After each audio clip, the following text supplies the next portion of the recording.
Chips made, cheese bread. So what's up mga boss? Gagawa tayo ngayon ng dough for bread. So 4 cups yung gagamitin ko. So ito yung cup na ginagamit ko eh. Meron siyang 12 ounce, 340 gram. So 340 gram, ito yung ginagamit ko. Ganitong cups yung ginagamit ko dito sa bar ko. 2, 3, 4. So yan. So lagay lang ako dito ng 3 tablespoon of yeast, 2, 3. 1 and 1/2 cup of sugar. Ito yung gamit ko na cup. So 1, 2. Lagay tayo dito ng salt. 1/2 teaspoon ng salt. So para naman sa oil, ito rin yung gagamitin ko na cup. Lagay lang ako dito ng kalahati lang. Egg.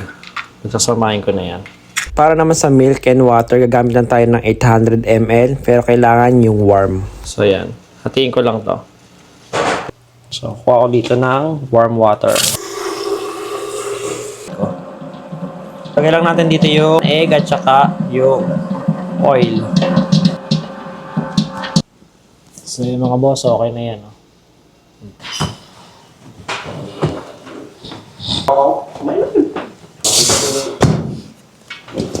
Hi guys, what's up? Gawa naman tayo ngayon ng tinapay.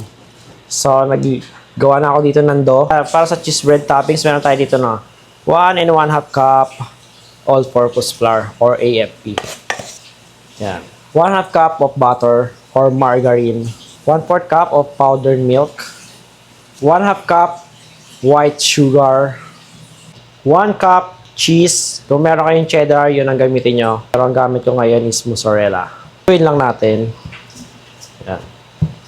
So yan mga boss, okay na to. Tara, umpisa na natin. So yan mga boss. So yan siya mga boss. Hatiin natin yan sa 4.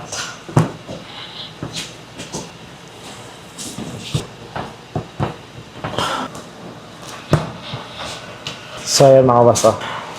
Bilang natin dito sa milk. Toppings. Yan.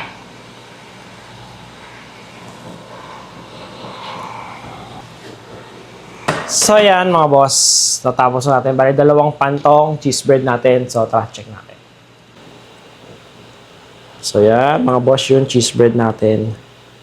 Basic lang talaga yung alam ko pagdating sa mga paggawa ng tinapay.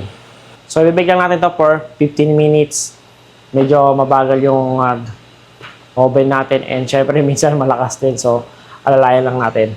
15 to 20 minutes. So yan mga boss, ito yung first batch natin ng cheese bread. Check natin. Muusok-usok pa mga boss. Cheese bread natin. Yan. Gusto pa natin.